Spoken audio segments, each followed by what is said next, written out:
زلیخا نے کہہ دیا تھا لَلَّمْ يَفْعَلْ مَا أَمْرُهُ لَيُسْجَنَنَّ وَلَيَكُونَ مِنَ الصَّاغِرِينَ، اگر یہ میری بات نہیں مانیں گے تو ان کو قید کیا جائے گا اور دنیا میں ذلت ان کو اٹھانی پڑے گی۔ تو کیا کہا حضرت یوسف علیہ السلام کہ رب السجن احب الی مما یدعوننی الیہ، اے پروردگار جس گناہ کی طرف یہ عورتیں دعوت دے رہی ہیں اس کے مقابلے میں مجھے قید ہو جانا زیادہ پسند ہے۔ تو آزمائش آئی، قید والی آئی۔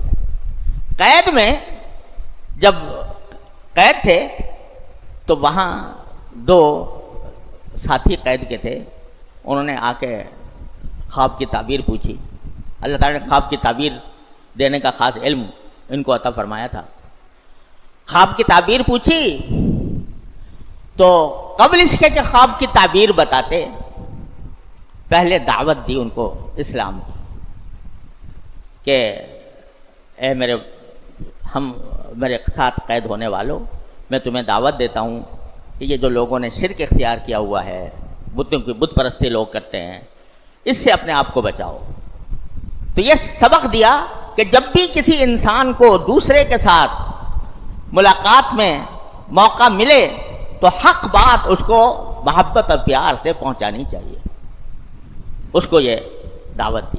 پھر کہا، پہلے کہہ دیا کہ بھئی الحمدللہ مجھے اللہ تعالیٰ نے خواب کی تعبیر کا علم دیا ہے اور میں تمہیں یہ بتا سکتا ہوں ابھی کہ تمہارے پاس اگلا دن کا کھانا کون سا آئے گا، لیکن میں وہ تعبیر بعد میں بتاؤں گا، پہلی میری ایک بات سن لو، اور وہ یہ کہ بتاؤ جو لوگ دوسرے لوگوں کی پرستش کرتے ہیں، شرک کرتے ہیں، وہ بہتر ہے یا میرا پروردگار جو واحد قہار ہے؟ انی ترکت ملت قوم لا یؤمنون باللہ، میں ان لوگوں کے مذہب سے بیزار ہو چکا ہوں کہ جو اللہ کے اوپر تنہا ایمان نہیں لاتے بلکہ وہ شرک کا ارتکاب کرتے ہیں۔ دعوت دی پہلے، اس کے بعد ان کو خواب کی تعبیر بھی بتا دی۔ اس خواب کی تعبیر بتانے کا نتیجہ یہ ہوا کہ ایک شخص کے جس کو بعد میں رہائی مل گئی، وہ بادشاہ کے دربار میں بیٹھا ہوا تو بادشاہ نے کہا کہ میں نے خواب دیکھا ہے، کوئی ہے جو مجھے اس کی تعبیر بتائے؟ تو اس کے ذہن میں فوراً آیا کہ بھئی تعبیر تو وہ بہت اچھی دیتے ہیں۔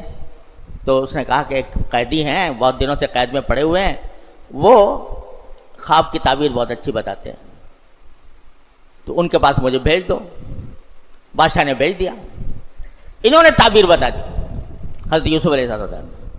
اس نے خواب میں دیکھا تھا کہ 7 موٹی موٹی گائے ہیں، ان کو 7 پتلی پتلی گائیں کھا رہی ہیں، یہ خواب دیکھا تھا۔ اور جو ہے 2 خواب دیکھے، ایک یہ اور ایک یہ کہ وہ جو اس کے پودے ہوتے ہیں وہ کچھ تو سرسبز دیکھے تھے اور کچھ خشک دیکھے تھے پودے۔ تو انہوں نے تعبیر حضرت یوسف علیہ السلام نے یہ دی کہ تمہارے اوپر شروع میں خوشحالی آئے گی اور اس کے بعد پھر قحط پڑے گا، 7 سال قحط پڑے گا، اور اس کے بعد 7 سال کے بعد پھر دوبارہ خوشحالی آئے گی۔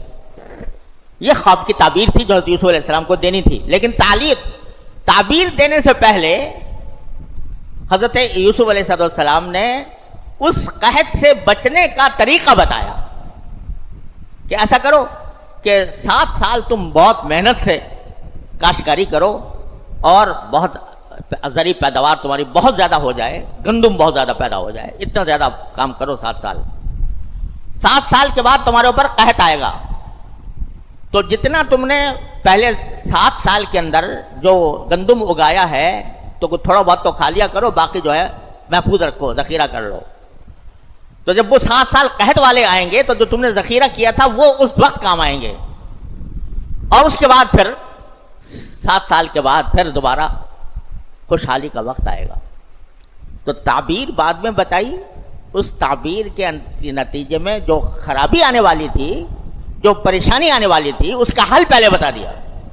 یہ حل ہے اس کا۔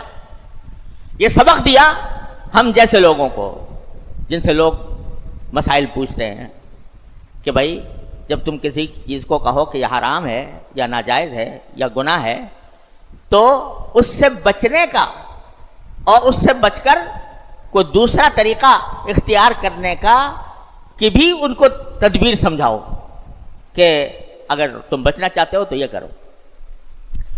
تو اس طرح بادشاہ کے سمجھ میں آ گیا.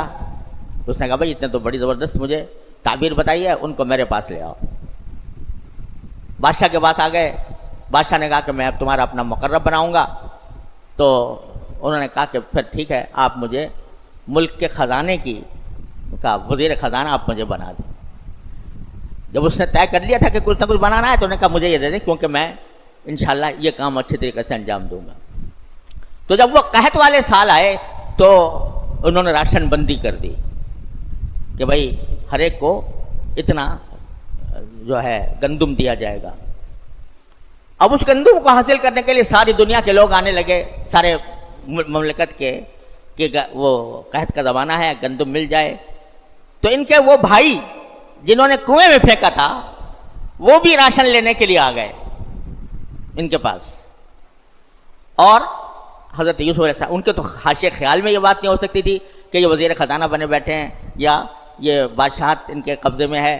تو وہ آ کے ان سے مانگا انہوں نے کہ بھائی ہمیں راشن دے دو. یوسف علیہ السلام پہچان گئے کہ میرے بھائی ہیں.